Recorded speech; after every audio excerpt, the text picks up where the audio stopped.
Landrich und Ehre, war sich der noch angesäche. So bist du ihr aller Ehre. Was ist Wundes hier geschäche? Dass ein Magd ein Kind gebar, ihre über aller Engel Schar. Was das nicht ein Wunder gab.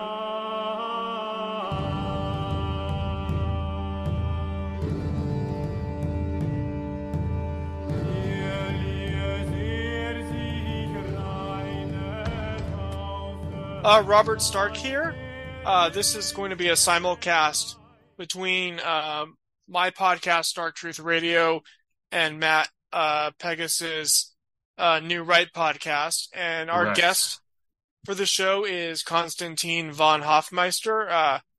I've interviewed him a number of times several years back, but he has a new book out, Esoteric, Trumpism. So Constantine von Hoffmeister, great having you back on.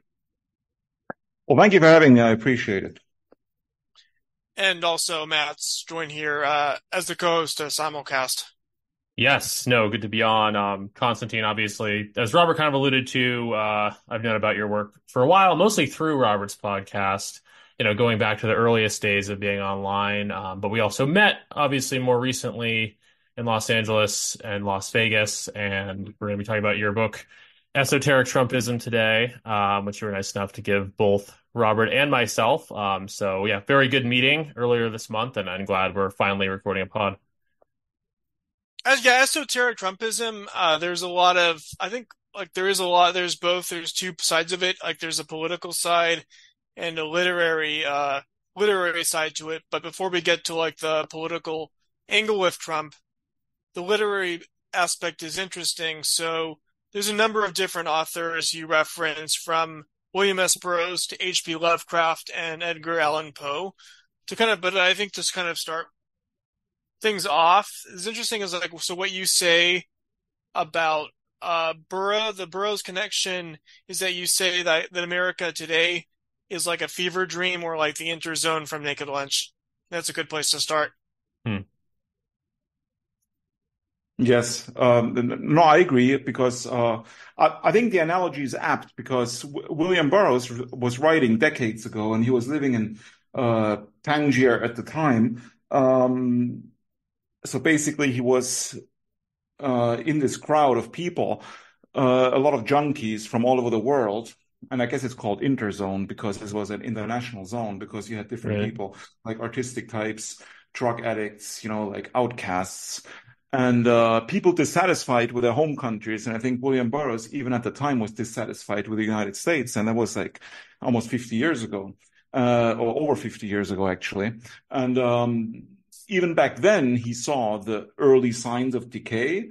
But I guess what he saw back then, not many people saw, because I think the America in the time period that William Burroughs lived was pretty much okay. It didn't seem too much. Well, I guess the thing is, I think the 50s are kind of fetishized, maybe to a normie kind of middle class person, it is kind of fetishized as a utopia. But for someone like Burroughs, who was radically nonconformist and transgressive, he would have been.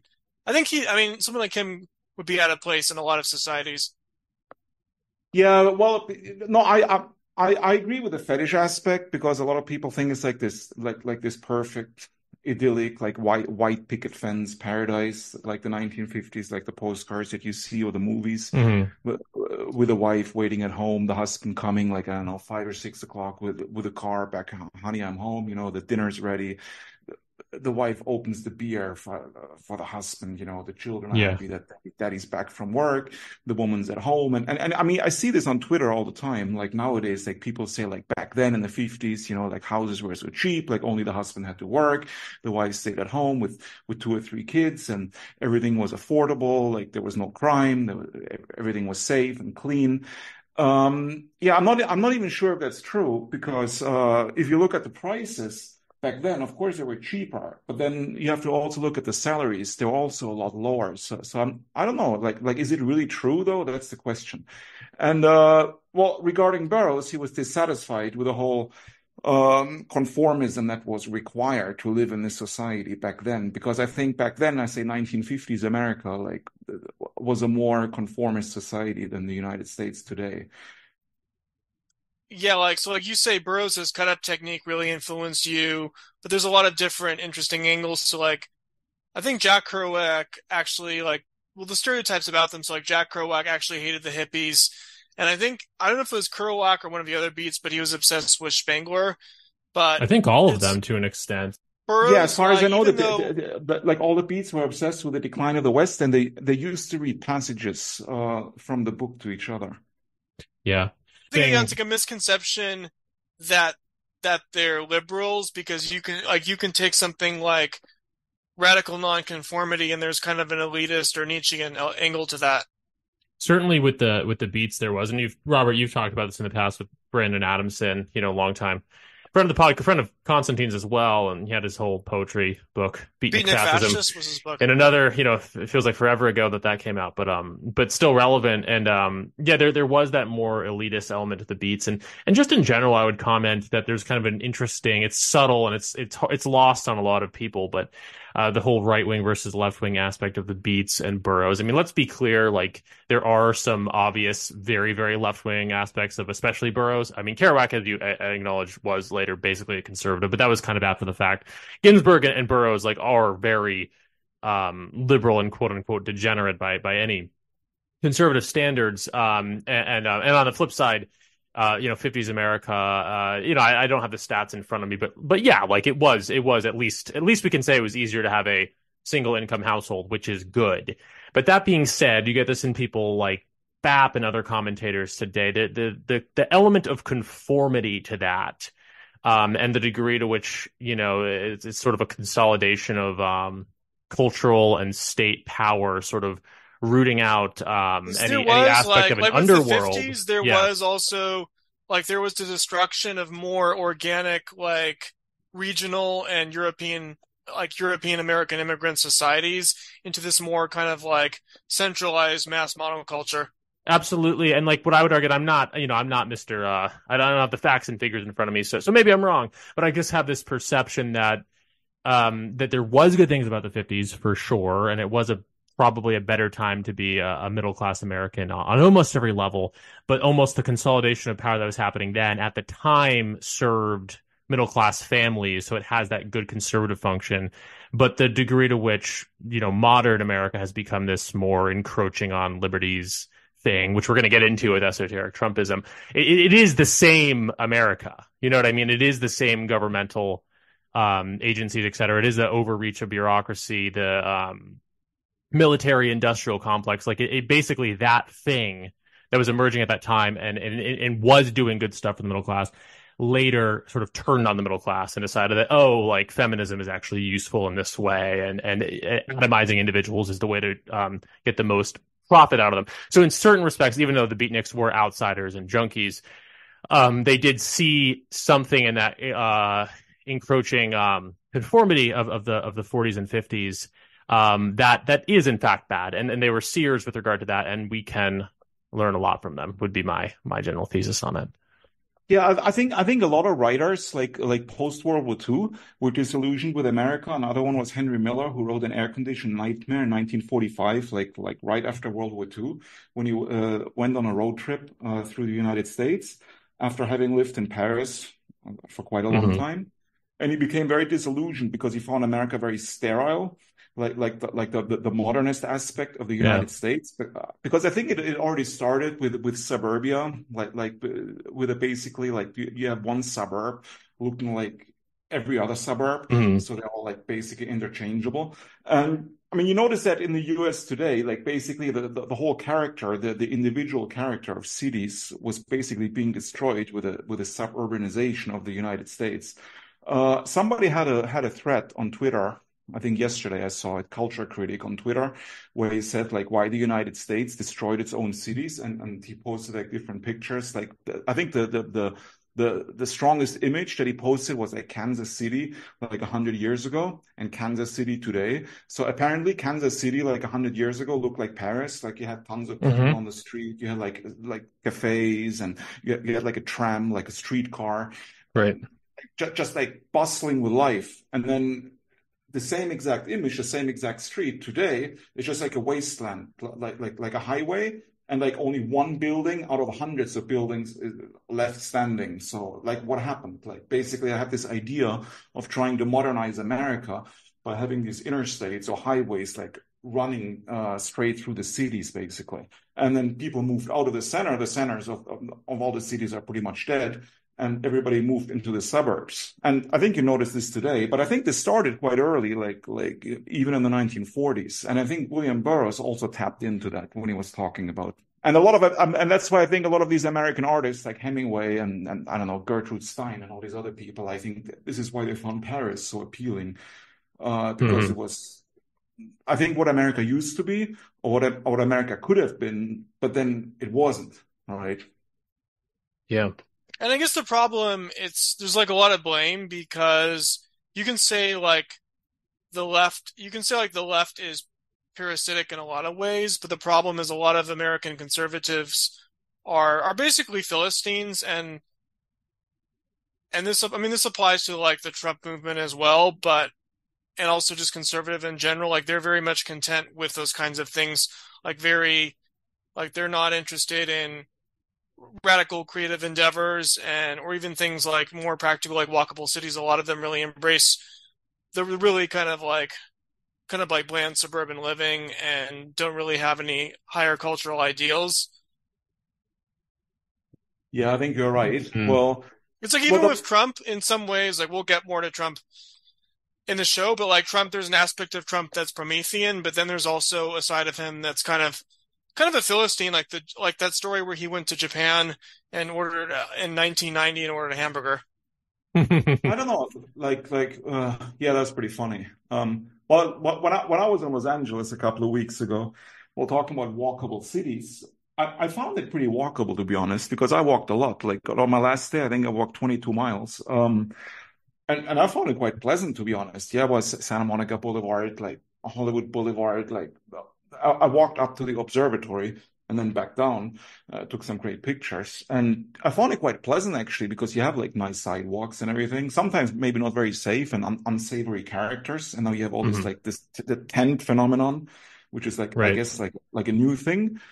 Yeah, but overall, I found it quite pleasant, to be honest. Downtown Los Angeles, well, it's walkable, of course, because you have sidewalks everywhere. It's like you have all the infrastructure for pedestrians, I suppose. It's just like, yeah, a bit scary. As soon as it gets dark, you probably should get out of there. I mean, that's the feeling I got.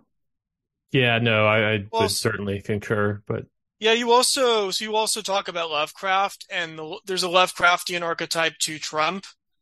And so basically what you mean by that is the swamp. The swamp symbolizes the Lovecraftian creature, but there are these like hidden horrors of the cosmos that once gazed upon are changed forever. So Trump is like the revealer of these like hidden horrors, and that's the Lovecraft angle. Yeah, well, exactly. That's correct. Well, it's just basically like a literary analogy, right? Because I mean, because we see what's happening today with what Trump calls a swamp, well, the Democratic Party and the deep state. I mean, they're very, very powerful, apparently. Well, as we all know, and they're trying all kinds of tricks now to prevent Trump from becoming president again, because apparently, obviously, he's very popular, and well, if it was a level playing field, he would definitely win, in my opinion. But we don't have a level playing field because everything's stacked against him, like in terms of the entire system, like the media, for example, entertainment, etc. Like now, I think the new movie came out or is coming out soon, Civil War. I just watched the Right. trailer Right. again. Yeah. I mean, it's like, so, I mean, the propaganda is just so blatant. It's ridiculous. It's like with a sledgehammer. It's not even trying to be subtle anymore.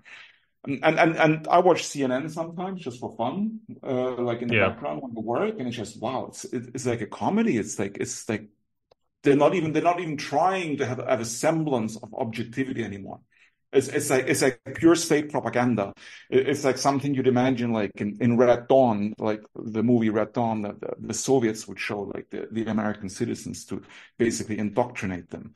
It's quite amazing. Yeah. Yeah. Wow. Well, Robert, as you pointed out, Trump has that Philistine element, or not even to blame Trump. Obviously, just American conservatives in general are notoriously, or were it's before weird because Trump. I think Trump, like MAGA, there is this kind of like dualism. So you have like the original kind of like alt-right Trump supporters in 2016, whereas like all this like, well, like Trump Tower even has that kind of 80s retrofuturist angle, but like all this kind of the 80s, I think it was initially like the 80s nostalgia mixed in with retrofuturism, and then it kind of devoted into the whole county fair aesthetic.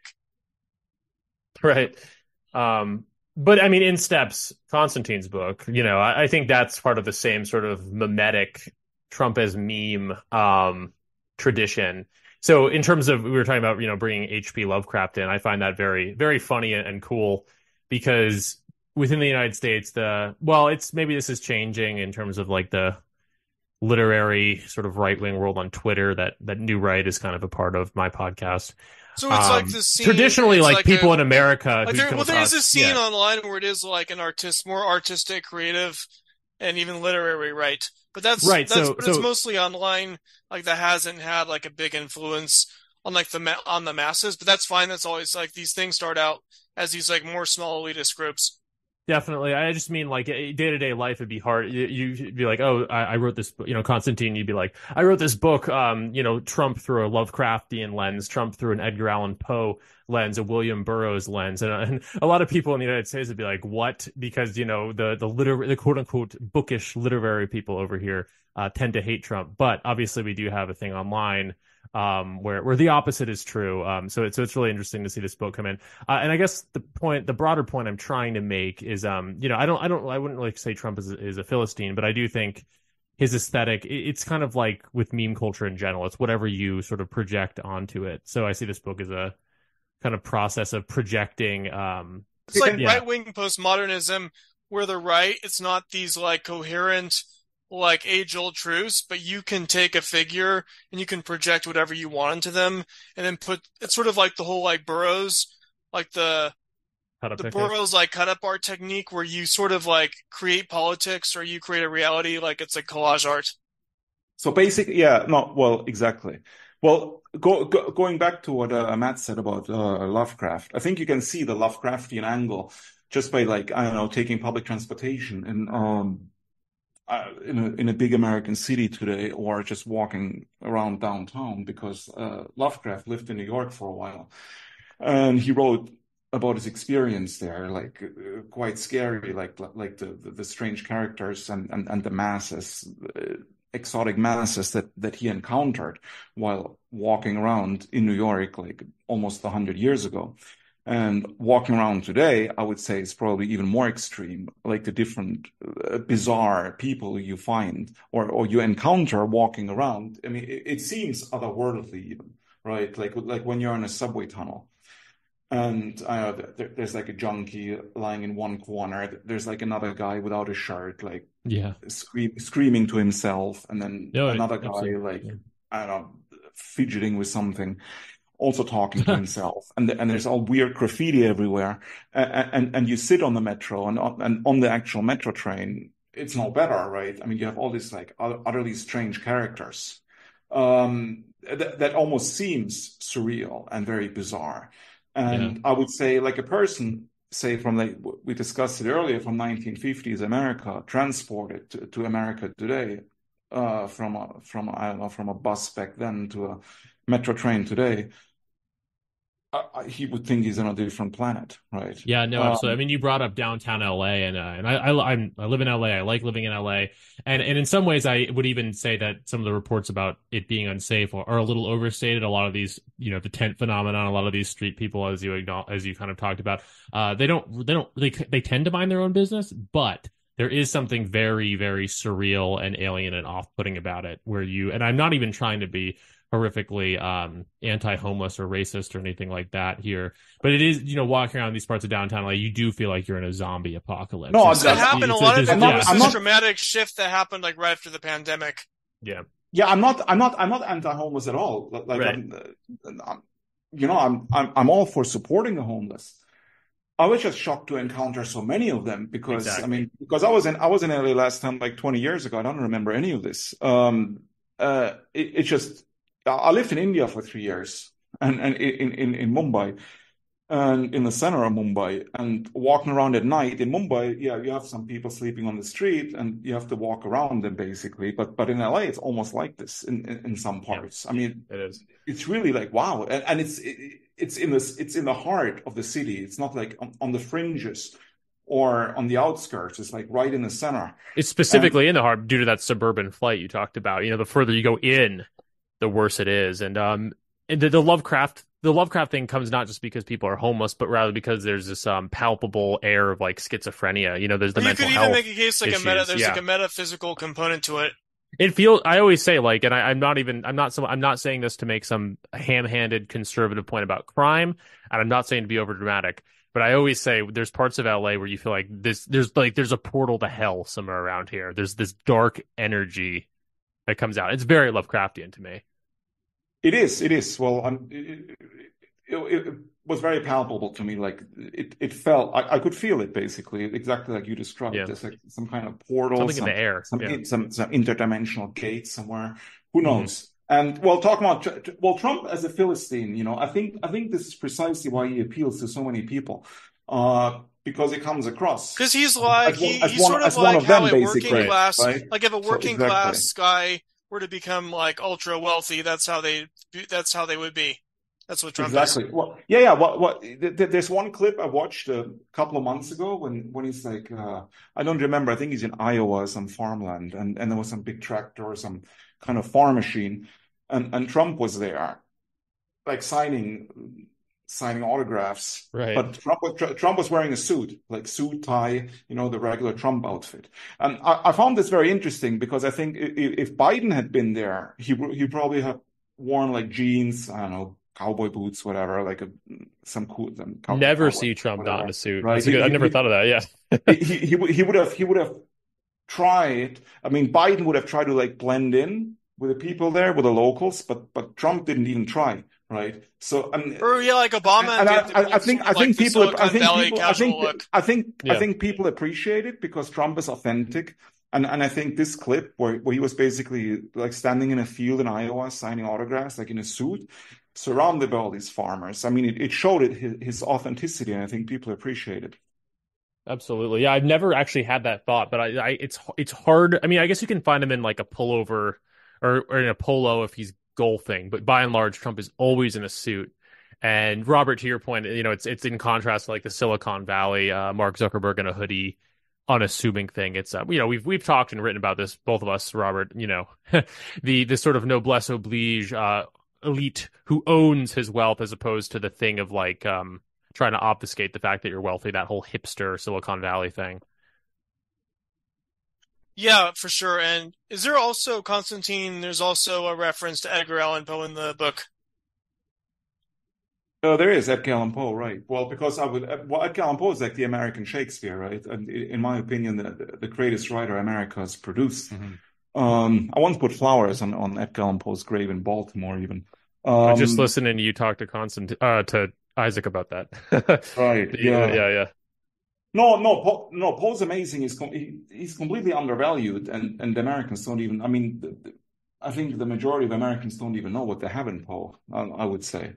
I'm due to reread him. Absolutely. I think a lot of people end up reading him in high school. I haven't read him since high school. Yeah, and he gets like there's like an emo goth, like, oh, I'm so into Edgar Allan Poe thing, and I think a lot of people sort of distance themselves or the from cliche that. where But it's he's actually fantastic. Yeah. or people just think about the Raven, the sort of Well, Halloween thing.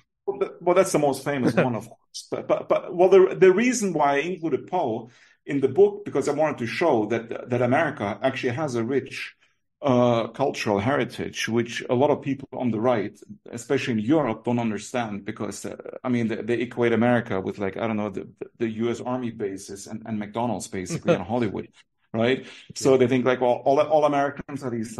Like, I know that they watch Marvel movies, eat at McDonald's. They don't walk. They're all fat. You know, they're all stupid. I mean, that's the cliche that people have of Americans. They have no culture. They have no history. But I find this attitude pretty stupid, to be honest, right? Because if you travel through the U.S., I mean, there's plenty of history, which also goes back hundreds of years, like 300-400 years.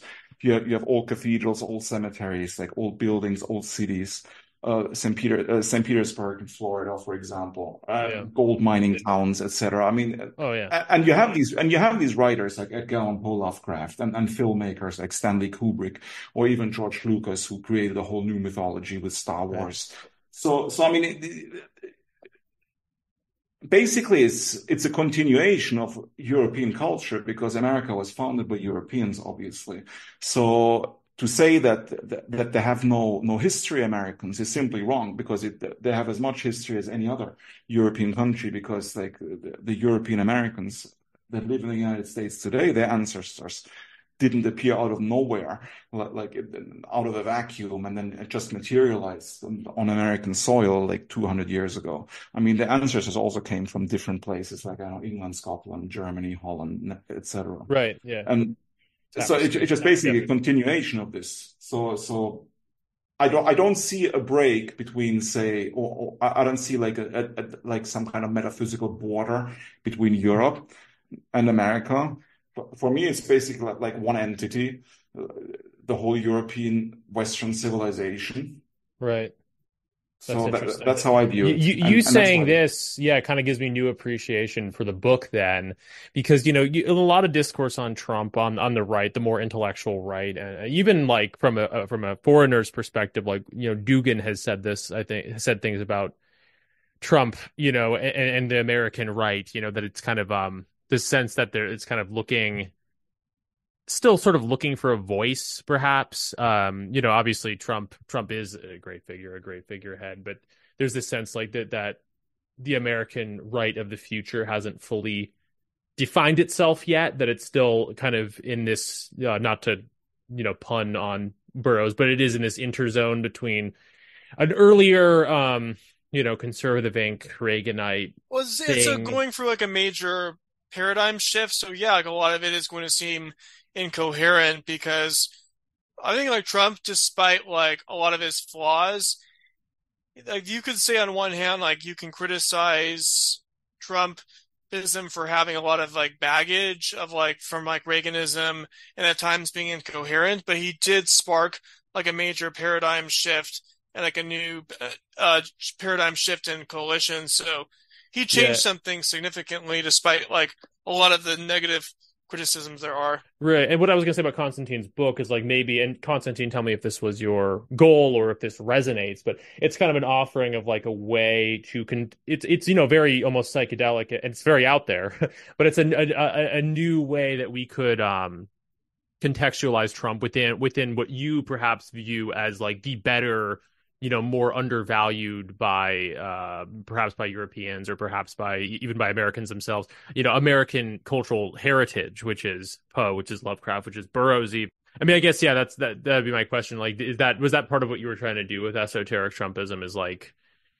no, absolutely, you know, absolutely, of course, right? I mean, that's why on the cover you have Trump with the sunglasses. In the background, you have Rome, burning Rome.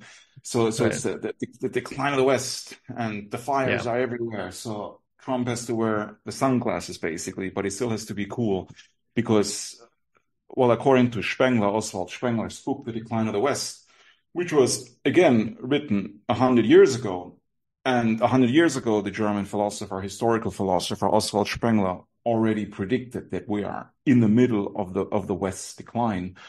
And 100 years later, today, well, way even further in the decline, obviously, like Or after World War Spengler's II view is and the that a Cold War and civilization is everything. like an But organism. So once there's irreversible decline, basically like the past can't be recreated, like something radically new has to replace no, of it. course, right. But well, no, I agree. But then Spengler also said that during the period of decline, because we live in a period when the culture has changed into the civilization, and once a culture has changed into civilization, well, it's already in decline, it's already going down, Right. and we live in the Faustian age now.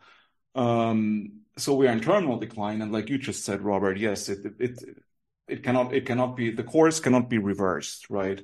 But in this period you have what Spengler calls the age of the Caesars, right? Where you have like strong men appearing that are basically men against time that try to stem that basically try to block or to resist the tide of decay and degeneration, like one last time, basically. Yes. But of course, eventually it will also fail. But maybe a person like Trump. Yeah, I mean, Trump's important in a symbolic sense, like as resistance, like putting aside like all like his flaws or whatever you can say about policy, just purely in a symbolic sense, he's important as a symbol of resistance to globalism, or you could say like symbolically, so a Caesar in a symbolic sense. So a lot of the way you talk about Trump in the book is more, it's not really an overtly political policy book, but a lot of it is about like what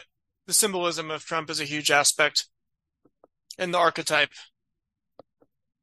Well, exactly. Well, the book is not really about Trump, the man, anyway. That was never my intention. It's about Trump as a symbol and what Trump means. I would say for the anti-globalist movement, not just in the United States, but also worldwide. Because I guess he has become an inspiration, not just say for patriotic Americans or conservative Americans, traditional Americans, etc., but also for, I would say, nationalists or people that call themselves nationalists in other countries. Well, just because the United States is still the most powerful country, so people like, I don't know, for good or bad, still look towards the US for some kind of guidance, you know. I mean, the left looks to the US because of the woke agenda. They copy everything here in Europe, of course, with all the gender nonsense and transgender nonsense and all that stuff.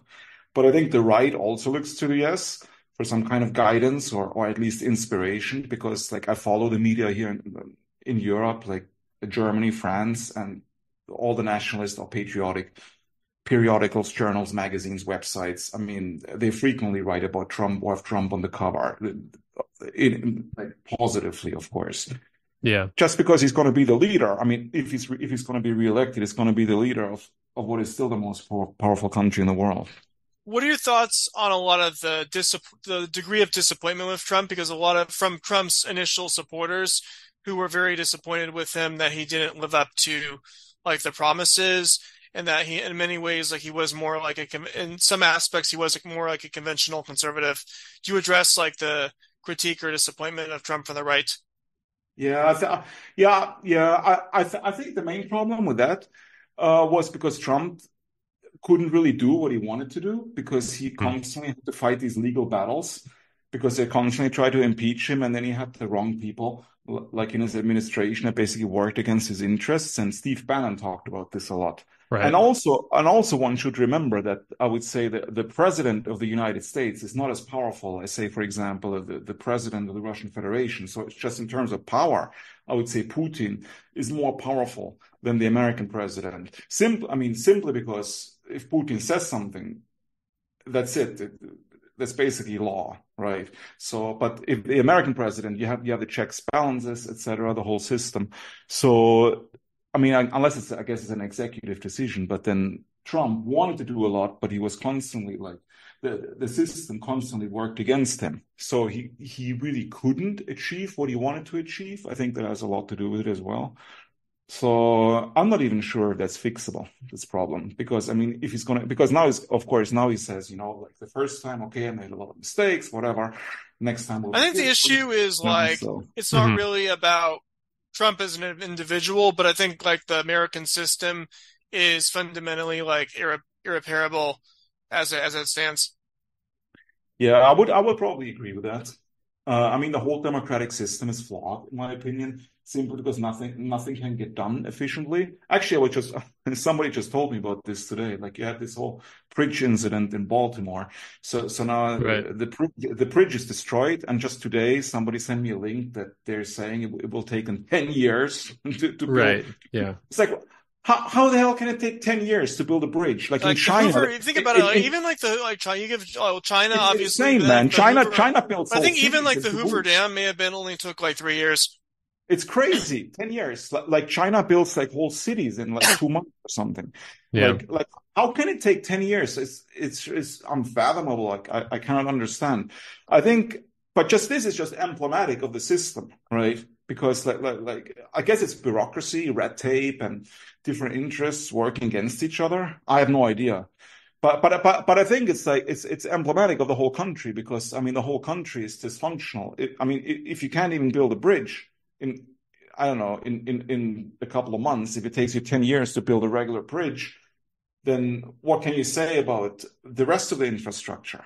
I mean, because that was one of Trump's biggest things, right? Like to improve the infrastructure of the United States, to Yeah. bring it up to speed, basically. No, this bridge thing, which is not good by any measure, and some people did lose their lives, but it probably is going to be a bit of a boon for Trump, as a talking point that this bridge collapsed and that it's going to take so long to rebuild it because at the end of the day, as you acknowledge, I think that a big part of his appeal is promising to build things, walls, bridges, whatever. Yeah. Do you get into like chaos magic and sort of like Trump as a magician and like the occultist angle to politics and the metaphysical angle, like the sort of Crowleyan occultism and like chaos magic behind like the memes and the whole theme? What do you mean exactly? You mean like the magical effects of memes, the occult? Yeah, like how they're like it's open to interpretation, but how there's like a metaphysical component to politics, and the whole idea that like there's an interesting book by Gary Lockman, who's actually an anti-Trump liberal.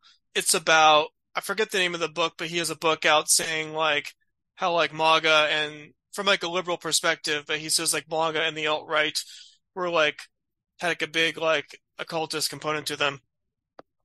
Yeah, I'm not really familiar with this theory, so maybe you could explain it to us. So I mean, like, yeah, go on, Robert. Yeah. So like meme magic, I guess like a lot of people, it was more like a joke. Like people said that ironically, but like the idea that you put out a meme and all these people are challenging their mental energy and there's some like occultist component to that, like almost kind of like new thought.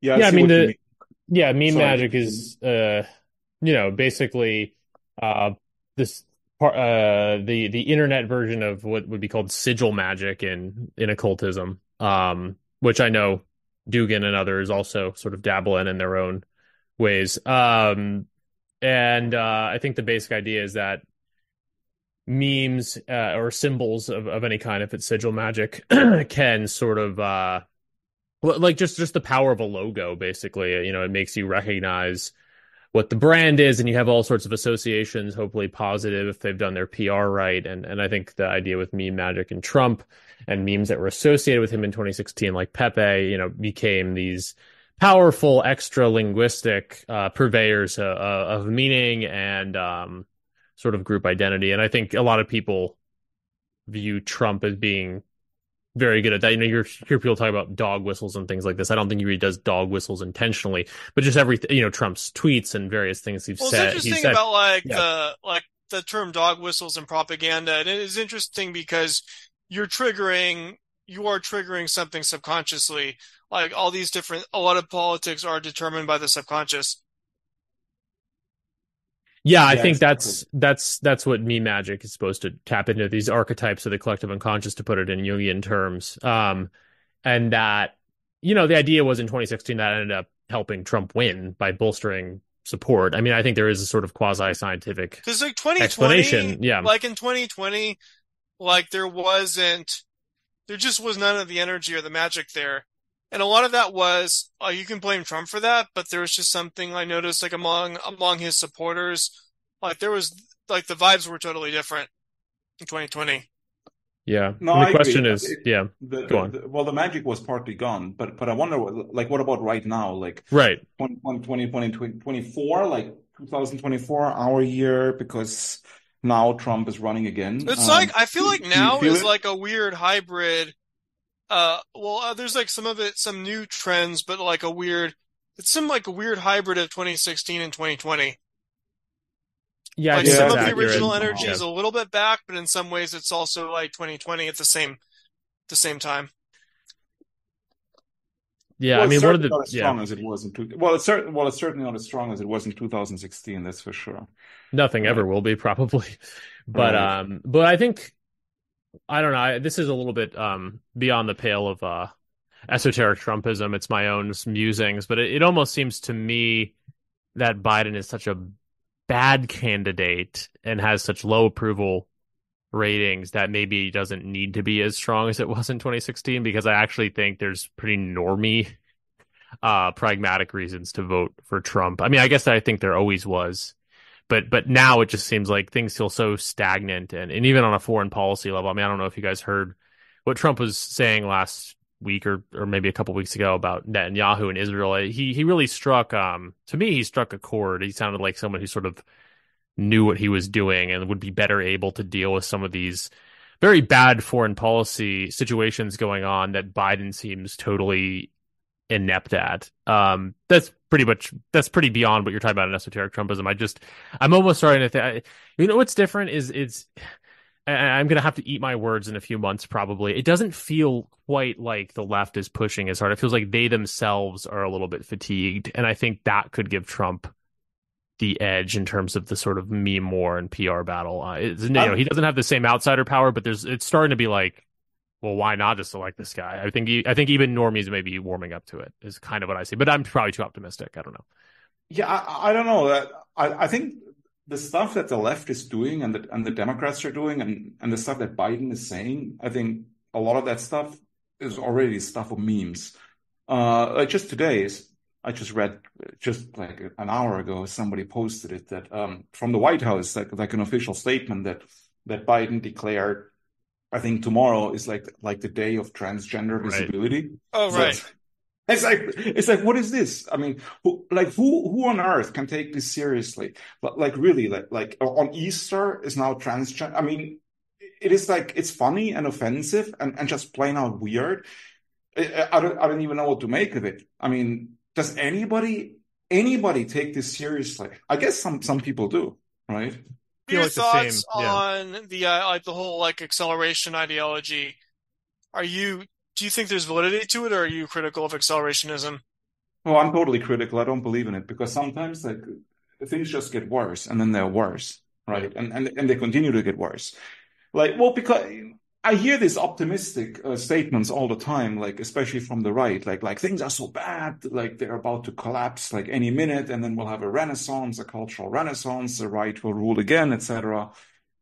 But I'm not even sure that's true because like the end of the Roman Empire lasted hundreds of years. This could go on for hundreds of years, this nonsense, right? I mean, just because America loses some of its global dominance doesn't mean it can continue domestically with this insanity for quite a long time, in my opinion. So, in my opinion, yeah, if things get worse, they're just worse. I don't think there are signs that soon things will get better. So I don't subscribe to the accelerationist theory at all.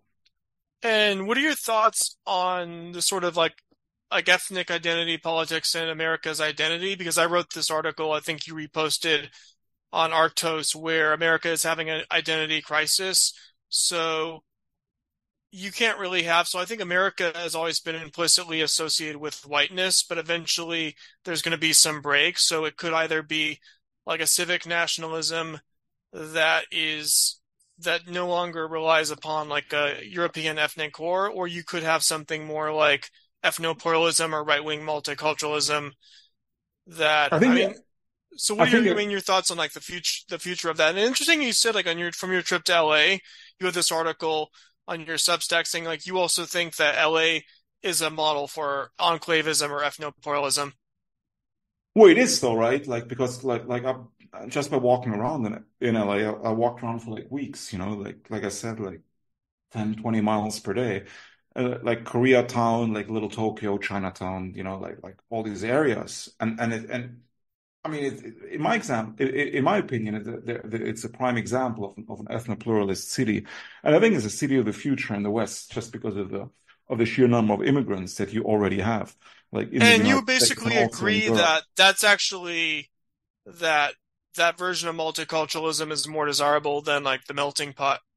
Yeah, absolutely. Yeah, because I'm against this whole idea that people should be integrated by force or should be pressured to assimilate or to Because yeah, integrate. Because I think it's radically. I mean, it is radically liberal, but I mean, from like the perspective of new immigrants, you're telling them they have to you're like basically forcing them to disregard the culture of their ancestors. But then for the natives, they also have to give something up. So everyone is expected to, it's kind of quasi-authoritarian where you're doing this like forced assimilation, depriving people of like their ancestral culture.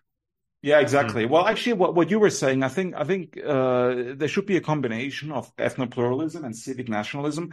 Like, because you can have like ethnic enclaves, what you already have them now, like not just in the US, but also in Western Europe. I mean, they are real, the ethnic enclaves. You can go to London, Paris, Frankfurt, Berlin, and it's very similar. You have like Turkish districts, and then you have certain districts where like only Africans live, etc. Little India in London, Chinatown in London, in Paris, the same. So, I mean, you already have this phenomenon, right? And I think you've always had this phenomenon where like ethnic groups like usually stick to themselves. And very rarely do you have this like patchwork, like melting pot thing. So, I mean, in that sense, I think the West, well, the United States has always been ethno-pluralist. But at the same time, I think, like you said earlier, yes, there was always like the identification with whiteness, like America is a white country, America is a European country, which was obviously true up to a certain point. I think it's still true to some extent because whites are still the majority. I think like 60% or something, but of course they're shrinking. So Right. It's becoming less true by the day. So I think in the future, you're absolutely right. Like it cannot be based on whiteness anymore for obvious reasons. So, I mean, you can still have civic nationalism where you say, okay, you have the American ideals, like, I don't know, And it's not like it's civic freedom, property nationalism, rights, but it's more like tactical alliances rather than the idea that everyone is like one and the same. Exactly. No, I completely agree with you. I mean, this is what I would support as well, actually. Do you think it's possible, like, I guess, like, you hear terms like the multiracial working class alliance and MAGA. Do you think that, like, American nationalism could eventually evolve into something more like ethno-pluralism? Yes, I think it's already happening right now, to some extent, like we can observe it. But could you specify what you mean by this, though, exactly? Like you just said that American nationalism could develop into ethno-pluralism. Basically, like, to really simplify it, it would be like tactical alliances. So different groups of people would coalition build, and they would like form alliances. I mean, this sort of happens in the Democratic coalition, except it's in opposition to like whiteness, but it's still an example, like, but basically, like, different groups would form tactical alliances and based upon like reciprocity and forming some compromises, but there would be no idea. But would they let go of the idea that like that our identity doesn't matter because we're just all Americans? Yeah, well, I think it's leading up to that anyway. I mean, from what I can see, yes. I mean, I stayed in for example, I stayed in East LA. And it was like, I would say like 100% Mexican. Yeah, no, that's huge. Only Mexicans. Like everything was in Spanish. Like all the shops, all the restaurants, everything. I'm not even sure these people like. I mean, I don't know. Like maybe they are loyal Americans, but they're also loyal Mexicans. So Definitely. I think they have some kind. Well, I would say so. Yeah. So they have like dual loyalty. Like I think it would be interesting to observe, and you probably have observed this if you have some kind of sports match between, say, the country of Mexico, a Mexican team against a U.S. team, and then you have like these Mexicans, American citizens from Los Angeles in the audience. Like, who would they cheer for? Probably I don't. Mexico, right? Yeah, definitely. And that I mean, doesn't you have bother the me too much, but no, it like, doesn't bother me. It doesn't bother me either. I mean, but it's I'm just definitely stating it that. as a Yeah. fact, right? I mean, you have the same phenomenon in Europe, right? Like because say in Germany you have a sizable Turkish population. Every time there's a match between Germany and Turkey, you have all these German citizens of Turkish descent. Of course, they're going to. I mean, a lot of them, even the majority of them, cheer for the Turkish team, which, in my opinion, is completely natural, right? Because it's like an Yeah. ethnic allegiance, and this is why only ethnopluralism works. This is you cannot force somebody to forget their ethnic heritage and pretend that they're not Japanese anymore, or they're not Armenian anymore, and now they're only Americans, you know. And I mean, this is why in World War II the Japanese, I mean, American citizens of Japanese descent were sent to camps, basically, right? Because they were viewed as a potential fifth column. I mean, it was unjust. It was a crime. But like from the perspective of the white majority back then, I think it's sort of understandable if you view it, if you look at it from the mentality of the times, Yeah. of that particular time in history. Because I could see, like, if you are, say, Japanese with an American passport, even second, third generation, you probably still have some kind of ethnic sort of allegiance to your ethnic group, right? So, I mean, it's very problematic if you have a war, right? I mean, the Soviet Union did the same. When the Soviet Union was at war with Germany, they deported like millions of like Soviet citizens of German descent to the east, to like the Central Asian republics like Kazakhstan and Uzbekistan, like away from the front, because they were also afraid they would collaborate with the Germans because of ethnic allegiance. And for this particular reason, I think ethnopluralism is the only realistic option. I mean, the French philosopher Alain de Benoit talks about this, right? Because he said, because you have like, I guess in the European, right? Like the different options you gotta look at the different options. So civic nationalism is forcing everyone into conform and to assimilate into one big blob where everyone has to sacrifice. Like the really like hardline positions like mass repatriation or like ethno-states are unreal. I mean, they're unrealistic and they have problems too because they involve a lot of like violence and potentially war. And then you have obviously like left-wing multiculturalism is bad. So basically you throw away all those options. Basically the only thing you're left with that's acceptable is right-wing multiculturalism or ethnopluralism. Yeah, no, I completely agree. I mean, I was just going to say, in say the European, right, you have like two camps, right? I think they're exemplified by the two French philosophers. On one side, you have Guillaume Faye, who talks about Euro-Siberia. Like he basically wants one large, like white ethno-state from Dublin to Vladivostok. But I think, didn't you used to be a proponent of that? Your views actually changed. I used to be, but I moved away from it because it's completely unrealistic, in my opinion, and it cannot be achieved because the other French philosopher is Alain de Benoit, and he talks about ethnopluralism because his argument is like all these immigrants and all the different ethnic groups, they're already here, and there's millions of them, and it's completely unrealistic to somehow remove them at some point in the future because, first of all, a lot of them are citizens, and a lot of them don't have any like affiliation with their home countries anymore. Right. Or direct ones at least, and the home countries probably don't even want them back. So, I mean, even if you wanted to deport them, where are you going to deport them to? I mean, it's just really, really unrealistic and inhumane, I would say, even. So you basically, what you have to do is you have to, well, like you said earlier, Robert, right? So basically you have to have an ethno-pluralist society where basically like different ethnic groups live in their own enclaves, basically, and sometimes have mutual interests and cooperate based on that.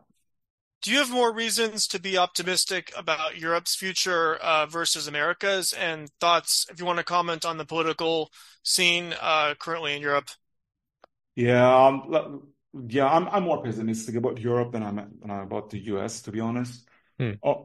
Just because the whole, how would you say, like the whole mentality of Europeans is more liberal, more left-wing than the average mentality of the average American.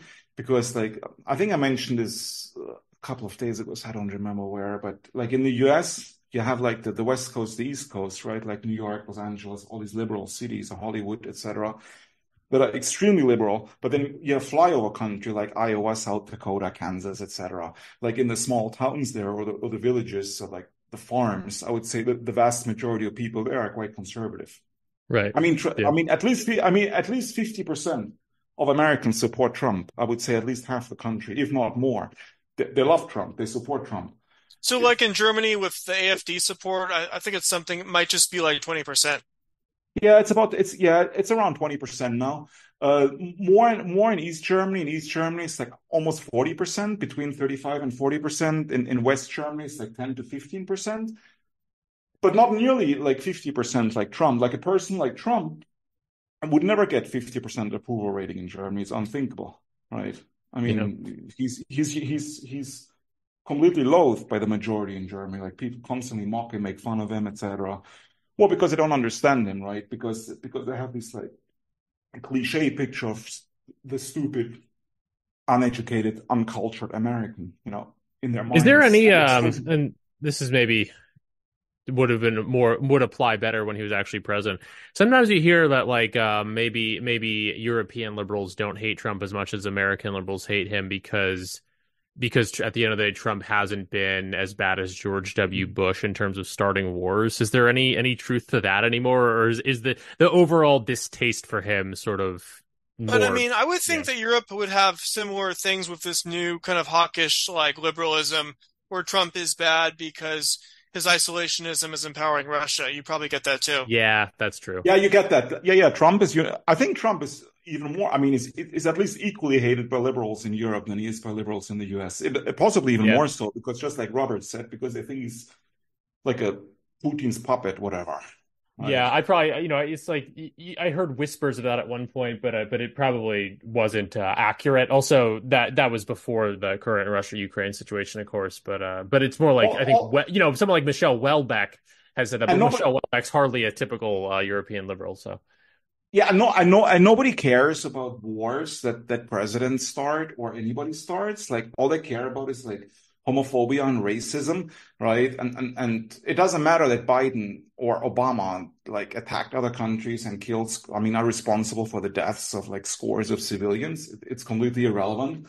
Like Trump is much worse because Trump said some bad things about women, maybe possibly, or minorities, maybe, which is not even true, really, but it doesn't even matter if it's true. Like he said certain things that are viewed through this like particular liberal lens that makes everything racist, even though it isn't, right? Yeah. So being racist and homophobic is much, much worse than being, say, a war criminal or something. Do you want to talk about what you're doing with Arktos? So I interviewed Daniel Freeberg a really long time ago about Arktos, but if you want to give your background, your role in Arktos, and what have you been some of your latest projects in the direction of that? Yeah, I'm the editor-in-chief of Arktos now, so I oversee like all the editing projects and also like basically manage the Arktos journals, the Arktos journal, like all the articles that go up. I select the articles, I proofread them, and contact the authors and solicit also for new articles, like write to people that might be interested in writing for Arktos, and the same with the books. So basically, people send like manuscripts to me, and together with a management board, like then we decide like which manuscripts to publish. In the near future, we're going to have some interesting projects. A new translation of a book by Dominic Venner, like that's the guy who shot himself in the Notre Dame Cathedral. Famous French new right author. So. One of his books, like a book he wrote on Ernst Jünger, the famous German nationalist, is going to be published for the first time in English translation very soon. And then we also have another book by Alfred Bäumler. He was a famous a German author, like a mid-20th century. And he wrote a very famous book about Nietzsche, which we're also going to publish for the first time in English translation. The interesting aspect about this book is that it's not politically correct. I mean, it's very scholarly, it's very interesting, but he looks at Nietzsche from a right-wing angle, So from an angle that is basically not acceptable in, say, contemporary academia. So that's another interesting project coming up very soon for Arktos. So yeah, and then we have another book by John Press. He wrote a book called The True West versus the Zombie Apocalypse last year, which I found very interesting, and I still highly recommend this book. It's a novel, right? Interesting. What about the zombie apocalypse? People turning into zombies because of cell phones. Has a conservative sort of like racial angle as well. It's an interesting book, but now you wrote a book about art history. It's a nonfiction book, also from I would say, non-PC perspective. So the whole history of art should also be interesting. Another interesting project coming up soon. Yeah. And you've been working with Arktos since 2022. I mean, obviously you've been on this podcast, on Robert's podcast. Much longer. Yeah, much longer actually. So I've been working with Arktos since 2019 actually. Oh, okay. Yeah. So that makes sense then. All right. Yeah. How did you? I know you've talked about this elsewhere, but you've known Friedberg a long time, and he just looped you in at a key moment. How did you first get involved in Arktos? Obviously, because Arktos itself goes back 10-ish years or more, right? But you stepped into it. I'm just curious with how that ended up coming about. No, I've known Daniel Friedberg, the head of Arktos, for a very long time. Like I would say, like maybe even 20 years. Like we met at some nationalist gatherings in Europe back then when Guillaume Fay was still alive. He gave some speeches at some different meetings, and Daniel and I were both present at those meetings. And then at that time, we were both very interested in the same political scene, so to speak. And we've been in touch for quite a while. And then I just became really interested in the work that Arktos was doing, and I thought I could contribute. So I basically just contacted them and asked them if they were interested in having another editor or another person that could help them out. And that's pretty much how it started. Great. Yeah. No, I'll always pay Arktos a lot of lip service. I mean, some people think of it as a quote unquote far right publisher, which I suppose in some respects, but even if one is not of that particular political ilk, I think the service Arktos does by publishing and republishing some of these folks, still one of the pretty much the only publisher of Dugin in English. It's just invaluable, I think, to scholars from across the spectrum, in my opinion. Yeah, I agree. Tucker Carlson actually mentioned this in one of his shows. Like he was complaining that Amazon doesn't sell Dugin's books anymore, which is true, and obviously referencing the Arktos books. Yeah. The American Amazon, at least. I think you can still buy some Dugin books on the Amazon website in other countries, but yeah, Dugin is very controversial, but he's also become very famous, obviously. So, right. But Dugin is not the only one. Like we also publish. I don't know, a lot of the other like really popular new right authors. Like, Benoit and Five. Benoit. Yeah. Exactly. No, so, absolutely. Yeah. Also new ones. So I mean, always interested in new authors as well, not just the old classics, of course. Did want to comment before we sign off. Obviously, as we have acknowledged earlier, you met both of us, both Robert and I, in LA. Earlier this month, you were going to an event in Las Vegas, which I was at too, and Isaac Simpson now pretty well of the Carousel podcast and Will the Agency. So I don't know if you just had any quick thoughts on sort of the movements of I guess I don't exactly know what I'm asking here. Just general impressions of not even Las Vegas as a city, although we could talk about that, but more so of that event and the various new factions, because we're well beyond like the alt-right era, obviously. So the new factions and new voices you're seeing within the American online, right? Is it post-right? I mean, labels can be harmful, but there isn't. I'm not necessarily looking for a label. Just, and if you don't have any thoughts, that's fine. Just are you kind of excited about what's going on over here in terms of what people like Isaac are doing, and this kind of a more subterranean cultural movement? Any hot takes on that? No, I like it a lot. Like I was quite impressed because I think the vibe that I'm getting from this new scene, like the people that I met in Vegas and the people I met in LA, is completely different than the alt-right scene from 2016. Sure. Because you don't have this, like, I would say, like, overt, like, racial angle anymore. Right. at least I didn't get this. I mean, people still talk about, like, like, the disenfranchisement of, let's say, whites in the US, etc., or like how men are denigrated in the media, which of course is all true, right?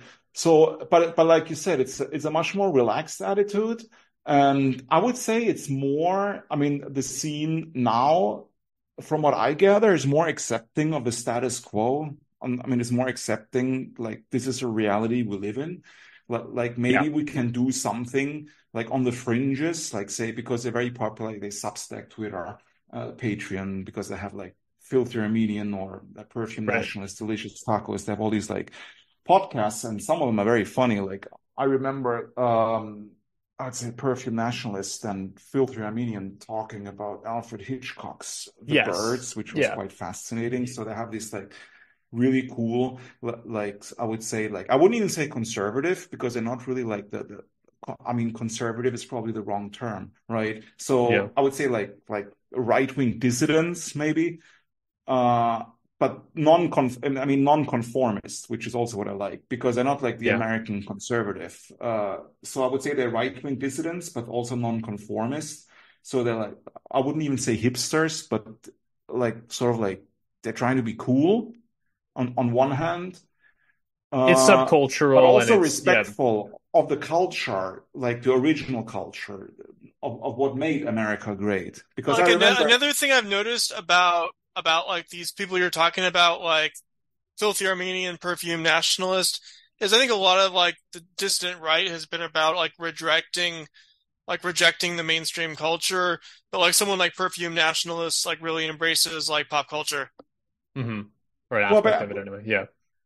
But there are certain aspects that can be embraced, I think. You know, I mean, you don't have to reject all of it. So I completely understand this. I mean, I do the same. And I mean, Isaac Simpson was doing great work organizing the conference. And I met him in Pasadena and went for a walk there, had a coffee, and talked about different topics. And so basically what is happening, I mean, from what I observed, like in Las Vegas at the ball that we all attended, that Matt and I also attended, when they were talking about Las Vegas history, and they were talking about the casinos and people that built Las Vegas. It's basically like real American history, like forgotten American history. Yeah, totally. Or it's like taking something like Vegas, like you can take something from liberal capitalism, but give it new meaning to something that's maybe like archaeofuturist, like something like that. Yeah, exactly. Right. And also when they're talking about people like Hitchcock, because Hitchcock has moved away from the mainstream. Hitchcock is not even mainstream anymore, because apparently he was a misogynist, like he mistreated women, so he's been canceled, sort of. So I think they're trying to preserve like what used to be mainstream, like traditional, like, say, even American pop culture or like mainstream culture, which people don't even remember, the new generation. Yes? Yeah, I mean, I've met people that have never it's like pop culture is disposable. So since you're far removed from like the older traditions going back like centuries, like you can like take the best from a culture that's disposable and then try to build something permanent on that. And if you want to call that like right-wing postmodernism. Yeah, exactly. Yeah. Right. Well, but that's what I see is happening, right?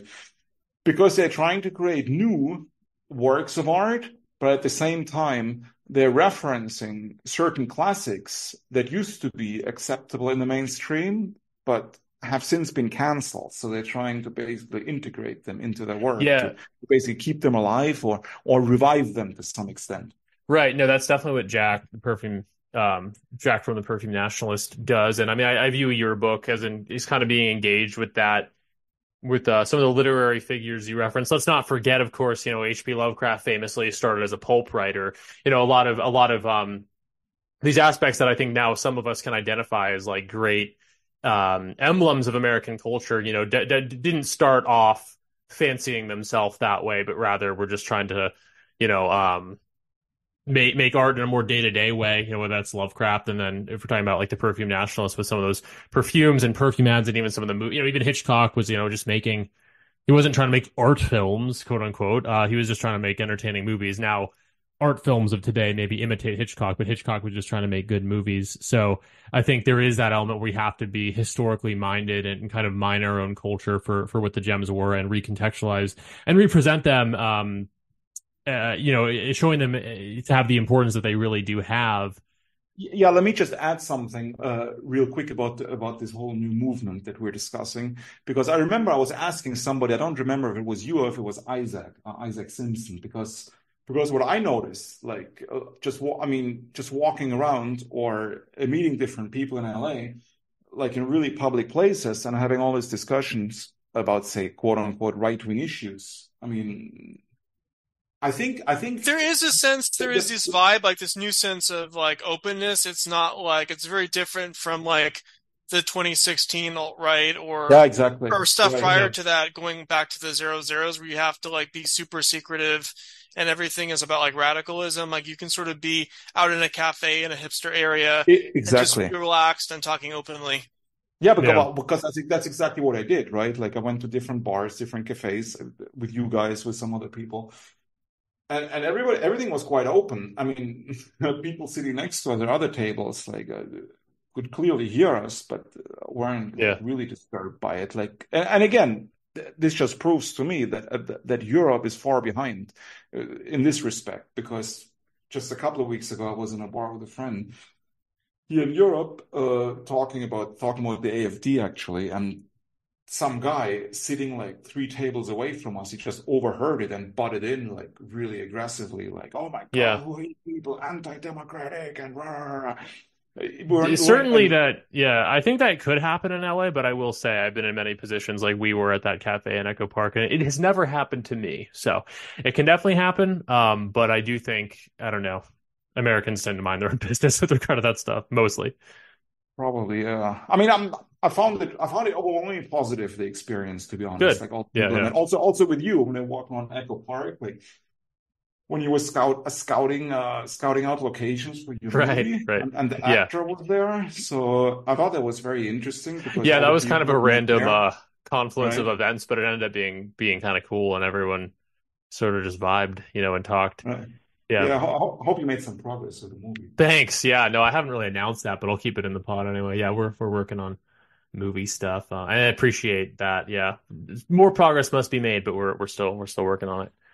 Well, good luck with Um, that. Thanks. Robert, this is probably my last thought. The only other thing I was going to say is, and just to pedal back, but and maybe you sort of already said it, Constantine, but I think it's important. You talking about the perfume nationalist, talking about, the citing Lovecraft in your book. I do think, and you were talking about how some people have never even heard of Hitchcock and such. I would never understate, I don't think it can be understated, like how many people, especially in the era of TikTok and just being on social media all the time, are starting to forget what were once really basic American cultural reference points. So I do think, even if this isn't the grand politics we need, this isn't, esoteric Trump Caesar stuff, but like even just the small politics of or small cultural conservatism, I guess, of preserving some of these aspects of America's legacy are really important. So I don't think that's the be all end all of what, whatever this fringe, more dissident update online right culture is. I don't think it's the be all end all. I think there's broader political aims as well, but I think even just by being nostalgic and weaponizing some of that, it's a significant part of the contribution, and I do think your book fits into that esoteric Trumpism. Well, thank you. Just one thing I'd like to add to that, since Yeah. you were talking about like different cultural aspects that people in the social media age seem to forget. Like on my first day in East LA, I stayed on an Airbnb, and the lady who owned the house, a Mexican lady, she took me around, like she showed me the neighborhood basically, and took me to a Mexican restaurant, which was very nice of her. Like, got some tacos there, was absolutely delicious. And they had a mural in the restaurant that depicted a scene from the movie Blood In, Blood Out. I'm not sure if you know the movie. Yes, I probably should, but yeah. well, that's my point actually, right? So I mean, it's this Mexican gangster movie set in LA, and apparently was filmed like right in front of this restaurant. And like when I grew up, it was a really popular sort of like I always thought it was like a cult classic, Blood In, Blood Out, this Mexican gangster film, but apparently nobody remembers it except me, very few people. Yeah. So anyway, yeah, no, there's all these things that are lost. And I think, yeah, preserving them and preserving the memory and understanding sort of what they represent, is really important. you know, and I think the left isn't doing it, so the right can. And the thing is, and I also heard this on a podcast recently. I think it was also a Perfume Nationalist who said this, that people don't actually watch movies anymore. They talk about movies on social media. They maybe see the trailer or something and read about it, and then they discuss it, but they don't actually watch movies anymore. A lot of people, right? I guess they don't have the attention span to watch a whole movie. I think that's true. I think right? that must be with Zoomers because, like, as a millennials had a shorter attention span, but they were still big in movies. I think like Zoomers probably have a much shorter attention span than millennials even. Yeah, definitely. I agree, right? I mean, I think millennials stop reading books. Should millennials stop reading books, but they still watch movies? Yeah, well, that's my point, right? And now the Zoomers, well, they don't read books, but they also don't watch movies, apparently, right? There's all social media, which I get. Like, you know, we're all subjected to this. I'm not like trying to shit on Zoomers at all. Like, I'm not at all. I'm not even saying it's a bad thing, right? Because I mean, I talk about this with my friends and my wife sometimes, right?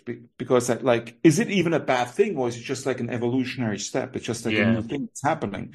I mean, people don't read books anymore, so what, right? I mean, because a lot of people, you have these traditionalists, you know, like these old people, they say, children don't read books anymore. Just like get away from your phone, read a book. But why, right? Like, is it really better? Do they really learn more? I'm not even sure, right? Because the kids today are really smart, in my opinion. No, they are, Even without reading books, right? Because they absorb a lot more information than we absorbed, like that I absorbed when I was that age, when the internet didn't even exist. So I think it's just an evolutionary step, in my opinion. I mean, I'm pretty neutral about this whole thing. So I'm not like one of those guys that, like, you know, that rails against the fact that people don't read books or watch movies anymore. It's just the way it is. Yeah, no, I do tend to agree. I'm not Mr. Everything used to be better and people used to be smart. Like, not at all.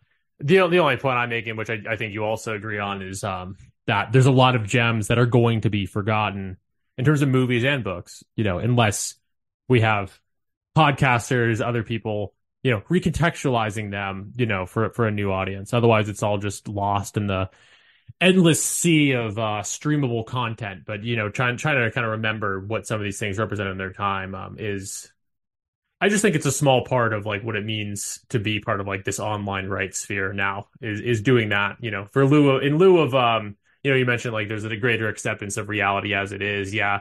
So it's like, what do you do if you can't be talking about electoral politics all the time because there's not much to talk about there most of the time.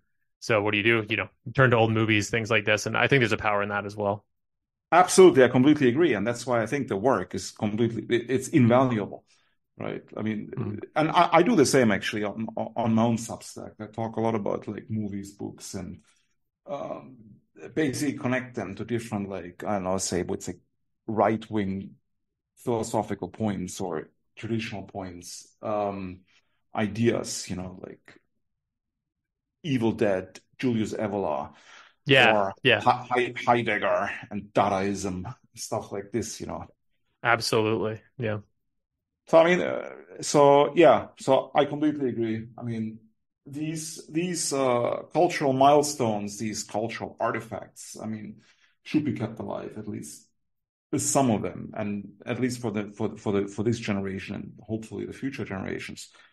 And I think a lot of people, a lot of the Zoomer generation that are on Twitter and on Telegram, whatever other social media, they learn about these movies because people, different podcasters talk about them, or books, you know, and then I think a lot of them actually do go out and watch them. For sure. Yeah. We're at the end of the show. Great show. I want to thank Constantine von Hoffmeister for being on. Check out Esoteric Trumpism and check out Arktos, and also thanks, Matt Pegas. Yep, and thank you, Robert. Thank you. I appreciate it.